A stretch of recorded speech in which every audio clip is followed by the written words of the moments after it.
Assalamualaikum warahmatullahi wabarakatuh.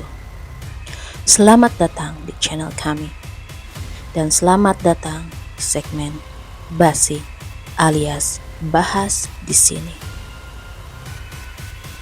Sebelum masuk ke pembahasan di episode pertama segmen Basi, jangan lupa untuk share, komen, like, dan subscribe.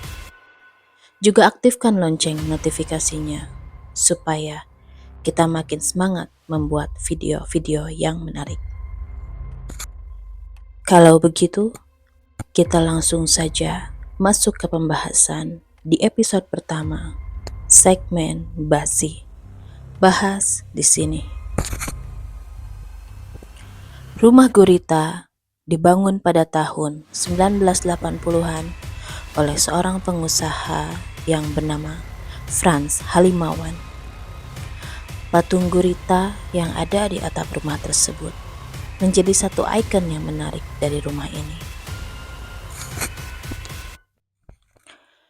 Dibangun di atas lahan seluas 1.400 meter, awalnya rumah gurita ini dijadikan tempat musyawarah oleh warga sekitar.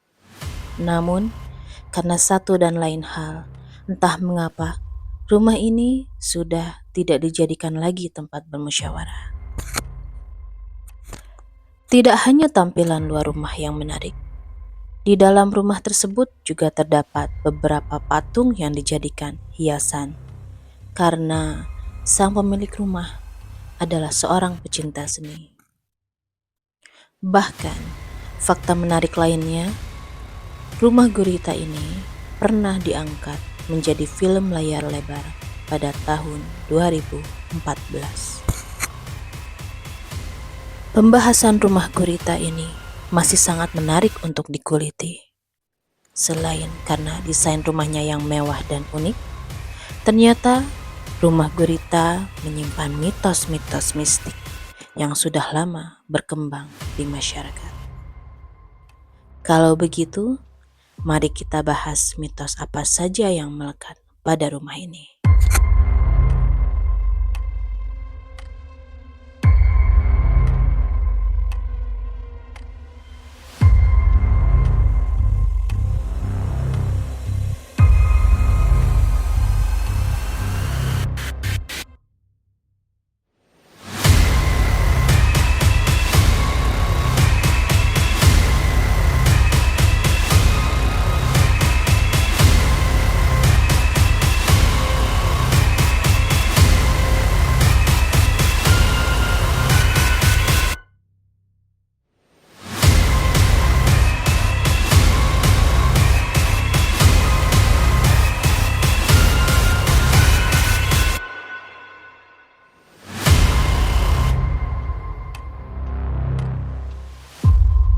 Mitos yang pertama, rumah gurita dipercaya sebagai tempat pemujaan iblis.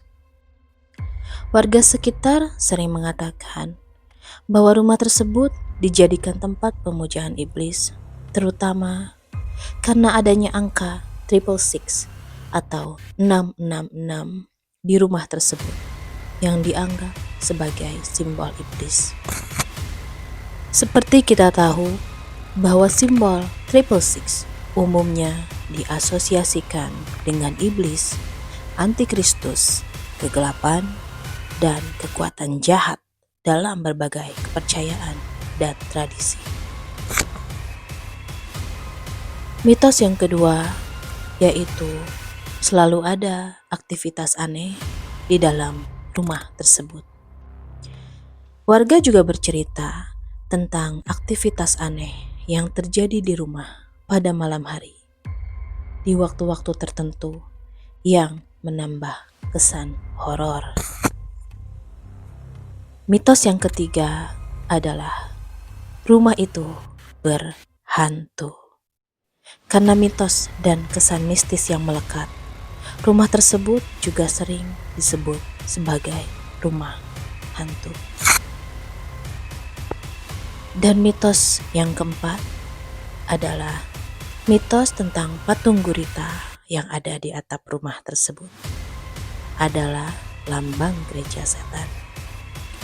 Walaupun belum ada artikel yang menyebutkan bahwa gurita adalah simbol gereja setan, tapi ada hal menarik tentang filosofi gurita itu sendiri. Dalam sisi positif, gurita dapat melambangkan berbagai hal tergantung konteks dan budaya. Secara umum, gurita sering dikaitkan dengan kemandirian, fleksibilitas, kecerdasan, dan kemampuan multitasking. Selain itu, dalam sisi negatif, gurita merupakan simbolisme yang jahat, seperti penyebaran kejahatan, kelicikan, dan kekejaman. Misalnya, dalam peta propaganda, gurita sering menggambarkan kekuatan jahat yang berusaha merebut kekuasaan. Namun, di balik mitos-mitos tersebut, sang pemilik rumah membantah itu semua. Franz mengungkapkan bahwa patung gurita raksasa yang ada di rumahnya adalah penutup tandon air.